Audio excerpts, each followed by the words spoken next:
Are against schedule caste persons only. మిగతా కమ్యూనిటీలో లంచాలు తీసుకోవటం లేదా? మిగతా కమ్యూనిటీలో వాళ్ళు ఇన్సబార్డినేషన్ లేదా? వాళ్ళు లంచాలు తీసుకోవటం లేదా? వాళ్ళు లాబింగ్ చేయటం లేదా? దెన్ వై అవుట్ ఆఫ్ 100 కేసెస్లో 90% కేసెస్ ఏసీబీ కేసెస్ ఎందుకు ఈ పర్టికులర్ కమ్యూనిటీ మీద ఉంటున్నాయి? ఎందుకు 90% ఎంప్లాయీస్ని ప్రమోషన్స్ ఇవ్వకుండా మన సీనియారిటీని చిన్న చిన్న ఇష్యూస్ కొట్టి మెమోస్ పెట్టి వాళ్ళని ఇబ్బంది పెడుతున్నారు? I don't know about novel document, but it is happening in the state government services. Good morning చెప్పలేదని ఇద్దరు కానిస్టేబుల్ని రాజమండ్రి ఎయిర్పోర్ట్లో సస్పెండ్ చేశారు, డిస్మిస్ చేశారు, సస్పెండ్ చేశారు. గుడ్ మార్నింగ్ చెప్పలేదని. సో రిపీటెడ్గా వర్క్స్ అసైన్మెంట్ జరుగుతుంది, ఇంటికి వెళ్ళాలి, నేను రెస్ట్ తీసుకోవాలని ఒక కానిస్టేబుల్ అంటే సస్పెండ్.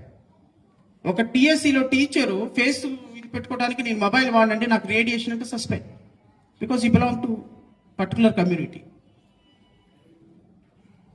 సో రిజర్వేషన్స్ అంటే అవుట్ ఆఫ్ 100లో 15% రిజర్వేషన్లు తీసుకుంటున్నారు అని, ఆ రిజర్వేషన్లో వచ్చినటువంటి ఎంప్లాయీస్ పట్ల వాళ్ళకు ఉన్నటువంటి వ్యతిరేకత, వాళ్ళు పెట్టాలని చూసే ఇబ్బంది ప్రాక్టికల్గా అనుభవించొచ్చాను, చూస్తున్నాను.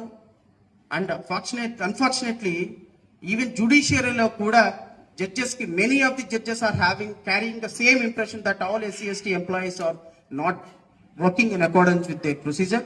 వాళ్ళు ఇబ్బంది పెడతారనేటువంటి ఒక దుర్మార్గకరమైన ఆలోచనలో జుడిషియరీ కూడా ఉంది. I'm trying to correct this very impression. జుడిషియరీలో అలాంటి ఇంప్రెషన్స్ ఉండకూడదు. నేను చాలా మంది ఆర్గ్యుమెంట్ చేసేటప్పుడు జడ్జెస్కి చెప్పేవాడిని, why every time you are using word SC/ST. లేదు మై లార్డ్, SC/ST కాబట్టి మాత్రమే ఈరోజు అతను సస్పెండ్ అయ్యాడు, otherwise he won't be suspended. కారణం ఏంటి అంటే ఆ విధమైనటువంటి డిస్క్రిమినేషన్ ఉందని రాజ్యాంగం అంగీకరించి నీకు రిజర్వేషన్ ఇచ్చిన తర్వాత నువ్వు లేదంటే ఎట్లా కుదురుతుంది?